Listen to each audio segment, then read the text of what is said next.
I dated CoryxKenshin, and he hurt me really bad. Man, shut your bitch ass up.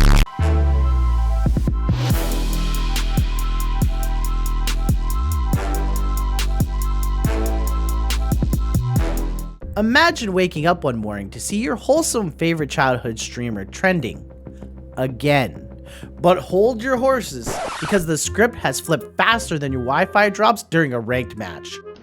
I just really want to make this clear that, and this is very important, I'm saying this literally with all my heart, this was never about defaming Cory at all.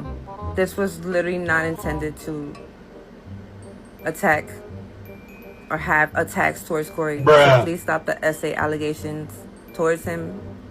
That is not true, and that's not what I said. There was no cheating or pregnancy. There was no editing of messages. I literally said, and I'm emphasizing this because people keep thinking that this is what I wanted and this is not what I wanted. But I literally was not looking for follows or attention or any clout. I literally just posted it just from my experience. Welcome to the latest episode of Cancel Culture Roulette, July 2025 edition, starring none other than CoryxKenshin, YouTube's wholesome jump scare king. If you've been under a rock, let me speedrun this for you. TikTok creator Panda Ninja accused Cory of emotional manipulation, narcissism, gaslighting, you know, the classic influencer relationship disaster starter pack. Initially, it looked pretty grim. Panda dropped some receipts, Xbox messages, and voicemails that were creepier than an abandoned Toys R Us at midnight. Cory allegedly joked about watching her sleep, which sounds less romantic banter and more like NPC line from a horror game DLC. Fans immediately went full on Avengers Civil War, splitting faster than my parents did when my grades dropped. Half were ready to crucify Cory, and the other half were defending him like their subscription depended on it. Because let's face it, parasocial relationships are a hell of a drug. But wait, plot twist incoming. Within a day, Panda herself started to backpedal harder than someone caught cheating in Among Us. She dropped a clarification video stating, guys, it wasn't that serious, walking back the most damning implications and essentially confessing she was just venting old frustrations. Imagine trying to cancel somebody because your feelings got hurt nearly a decade ago. Talk about playing the long con. The real kicker, turns out her original accusations left out some crucial context, like Cory's actual apology years ago. You know, minor details like that, it's like showing somebody a nasty text without mentioning the immediate "I'm sorry" message afterwards.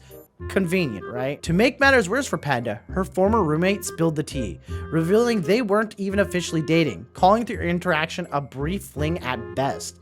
I had literally just posted a video about my experience with a woman who accused CoryxKenshin of emotional abuse, and found out that apparently you guys managed to figure it out and weasel it out of her within 7 hours that she was lying.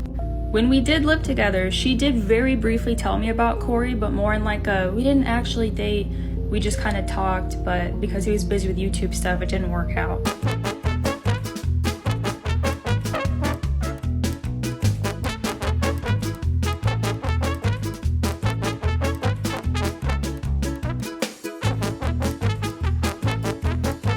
I never thought anything of that. It's been 8 years, but while I lived with her, before I even moved out here in May of 2017, she was already actively dating someone, a mutual friend of ours who I will not name because he's not into the drama. It's been 8 years, and then immediately after they broke up, she was dating somebody else, so things just didn't really add up, you know what I'm saying? Not to mention, there's going to be a lot of people who know her and are going to be able to call her out because we had a humongous friend group in K-Town in New York. So really interesting to see how many people are willing to come out and tell you guys that they know for a fact that she's lying because she's just always kind of been a shady person. Really disappointing to see that after 8 years, you really have not changed as a person, Nami. Yikes, not exactly the dramatic love story Panda initially painted. Prominent creators like I'm Dante stepped in, calling out fans immediately who jumped ship on Cory. Dante basically roasted the entire cancel mob, calling them defective. The shit that I was seeing, it was just like, so I seen what happened, and I seen allegations, right? And I was like, oh, here we go. Here we go again. And this is what's crazy. This is what's crazy. The girl, for those of y'all who don't know, some girl came out and was saying, bro, she did like a whole like Netflix series on just how this was like ghosted her basically. I just don't, it was like, chat, it was insane how much I seen people switching up on this dude.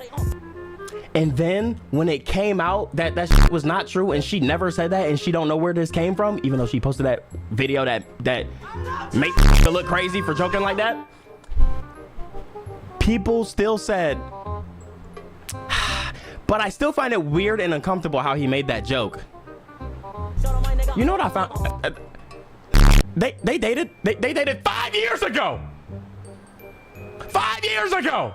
8 years ago. It's longer than that.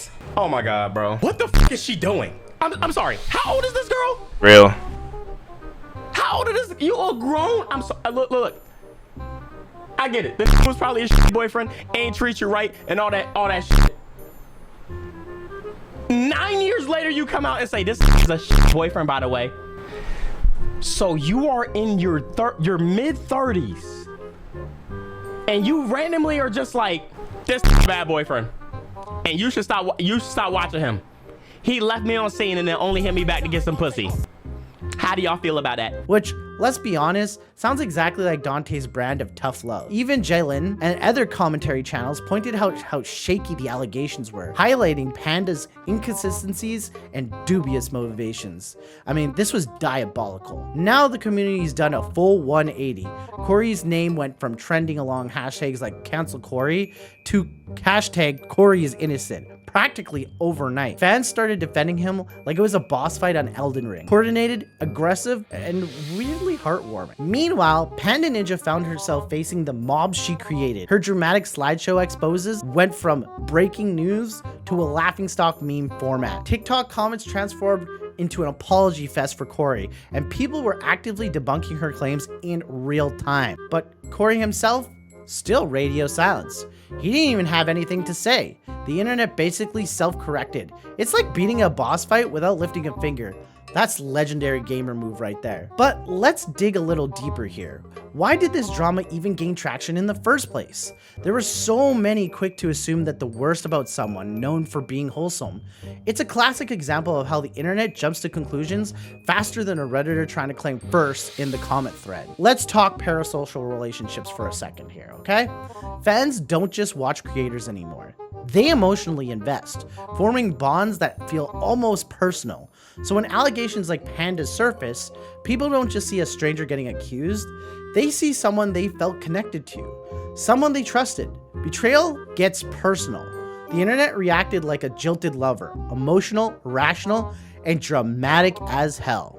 The backlash Cory initially received highlights another critical issue here: our obsession with cancel culture. The second a whiff of scandal appears, people scramble to be the first to denounce, the first to take a moral high ground. It's performative outrage, virtual signaling at its finest. Everyone rushing to prove they're morally superior by condemning others publicly, often without any facts at all. This isn't just dangerous, it's also exhausting. We're stuck in a cycle where creators fear any misstep could end their careers overnight. The pressure this puts on creators is immense. Cory's silence may not just be a strategic move, it may be a sign of how draining this constant scrutiny is. Who can blame him for wanting to avoid getting sucked deeper into a drama vortex? But here's the other side. Panda Ninja's actions were misguided, also highlight a real emotional pain. Even though she exaggerated details, her feelings were hurt. Rejection, bitterness, and everything else were genuine. Publicly airing her grievance was clearly the wrong move, but behind the clout chasing, there was a real person hurting. It's a reminder that real human emotions underlie even the messiest internet dramas. However, there's a huge lesson here for anyone tempted to air their personal grievances publicly. Let's be honest, social media is not your therapist. Turning your emotional pain into viral content rarely results in genuine resolution. It usually just spirals into more drama and negativity. Panda learned this the hard way when the community tried to rally behind her and ended up turning on her instead.